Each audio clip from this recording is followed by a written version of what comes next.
Kai Cenat's career ended on Twitch. I know, while you're hearing that, you will be shocked. The biggest streamer on Twitch is now in a serious mess with the CEO of Twitch. Is this now ruining Kai Cenat's career or future in Twitch streaming? Several sources are saying Kai Cenat's fans are now deleting the Twitch app after the mess between Kai Cenat and the Twitch CEO. So what actually happened and how did this become such a serious matter? Right now, I will break it down in this video. Let's keep watching. So recently, a big mess happened on the internet. Twitch CEO Dan Clancy was exposed over Kai Cenat, and IShowSpeed's name will not be on the streamer Mount Rushmore. As you know, this is the biggest thing for any streamer. It means being recognized as one of the biggest streamers in history if anyone's name can be added to the streamer Mount Rushmore. But once, the Twitch CEO said to Kai Cenat that Kai Cenat would be added to the Mount Rushmore while the Twitch CEO was at the Kai Cenat Mafiathon 3 event. Mount Rushmore streamers. Your personal. Ooh. Mount Your opinion. Rushmore streamer. So now, because you have to go back in time, right? Okay. So obviously Kai's there, right? And if you're going to Mount Rushmore streamers, obviously I think Ninja has to be there, right?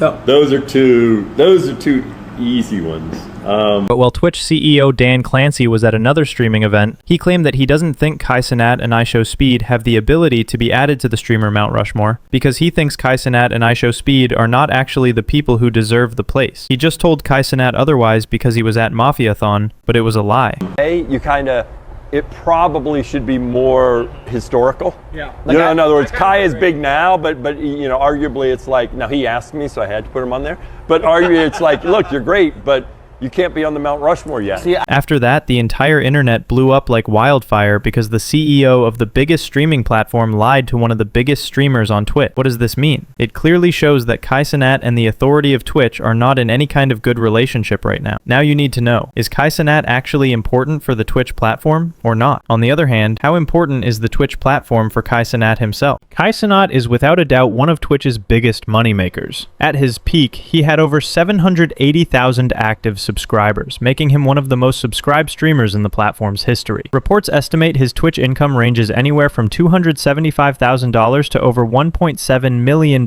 per month, depending on subs, ads, bits, and donations. During his viral sleep stream event alone, he pulled in nearly $23,000 in a single month, literally earning while he slept. If he ever walks away from Twitch, that would be a major financial hit, because most of his direct revenue comes from live subs, fan donations, and ad deals that only thrive when he's streaming consistently. Still, with his massive fan base and crossover influence on YouTube and brand partnerships, Kai Cenat could easily shift platforms and continue stacking millions, just maybe not with the same Twitch paycheck. So it will be both loss for Twitch and also Kai Cenat. Now the internet is just firing up the situation, like most of the biggest names in the streaming community are criticizing the Twitch CEO, how he can disrespect a biggest creator and how he could do that.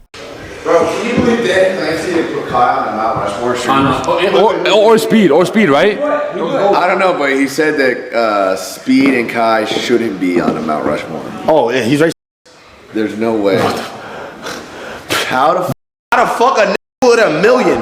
Wait for November 15th. That nigga ain't $1 million. No, wait for November 15th. Let's get our payout. Oh, you're right. Dan Clancy, you know you my dog. Not gonna lie, I still love them Twitch socks that you sent me a couple years. So you actually recognize the current situation right now. Why did Dan Clancy actually do that? There are lots of opinions. Here are some comments. I believe the spots should be given to the people that completely changed streaming. I just took Aiden's formula and went bigger. Speed is doing his own thing. Didn't really take anyone's formula. So I believe Speed does deserve a spot alongside Aiden. Although you can argue that Aiden did take some of Ricegum's ideas, Aiden was able to go far beyond the niche audience Twitch already had and made it mainstream. Hassan called him and complained about not being on his Mount Rushmore. So now the CEO is retroactively copying and saying it should have only been old streamers. It's just a fact they're not on the Mount Rushmore. That's reserved for the OGs who made the platform what it is today, and neither of them had a hand in it. I'd argue that even Ninja and XQC were too late to make it on the Mount Rushmore of streamers. He probably knows Kai uses viewbots. So guys, do you agree with any of these comments? Let me know your own opinion. But I will say this, both the streamer and the streaming authority are shady here. Some people are saying this is just a reflection against all the claims made against Kai Cenat, like Kai and his allies viewbotting on stream. That's one of the biggest allegations. And maybe the Twitch authority finally recognized that. There are also claims that Kai didn't donate a single penny to Mr. Beast's charities recently. Bill, Kai doesn't have to donate to Team Water. Obviously, there are charities I don't donate. Even after promising support for a Nigerian school project, a school that was never built, even after Mafiathon 3. Mafiathon 3? is the one,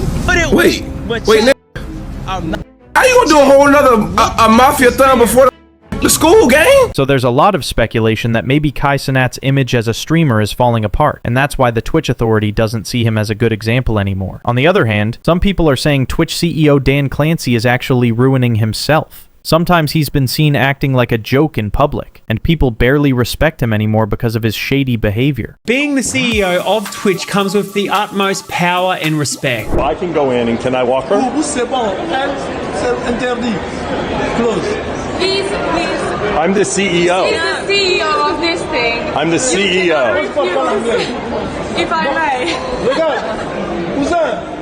To be fair, that fella was just doing his job and he needs a raise. So, if now after all of this, Kai Cenat and the Twitch CEO keep getting into this mess, it could have a massive effect everywhere. As the biggest streaming platform, Twitch has a huge influence over its audience, and if the Twitch CEO and one of the biggest creators are clashing like this, just imagine what could happen next. So guys, let me know, what do you think about this whole situation? Drop your thoughts in the comments. Now, let's take a look at another topic where you'll see this. Clips for the unemployed. Aiden Ross reveals the real reason he ended his NBA YoungBoy stream with Cuff'em earlier and takes full accountability. Nah, I just want to honestly just apologize to you guys.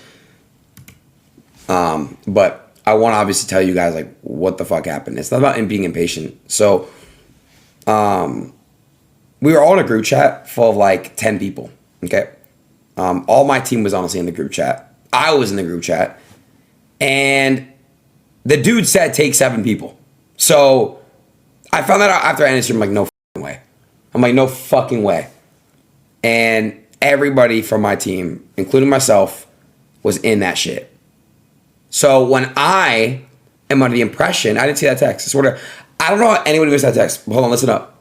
So I'm told something different. So why am I showing you this clip? Because it's actually the proof of how every streamer now is getting humiliated, and people are no longer buying into their excuses or shady behavior. All those justifications, all those stories, they don't matter anymore. One thing is clear. Streamers are now getting rejected everywhere they go. Even within the streaming community, they're starting to reject their own. So guys, what do you think about all of this? Here's my final thought. The streaming world is changing fast. The fame, the hype, and the fan base that once built these creators are now turning into the very things tearing them down. When the biggest names start losing credibility, the entire system begins to shake. It's no longer about who's trending, it's about who can stay real, who can stay genuine, and who can actually earn respect rather than demand it. At the end of the day, platforms like Twitch, YouTube, or Kick don't make streamers. The audience does. And when the audience stops believing, that's when the downfall begins. So, as we watch this new wave of controversy unfold, let's just remember, in the world of streaming, reputation is the real currency. And once it's gone, it's almost impossible to get back. Let me know what you guys think in the comments below.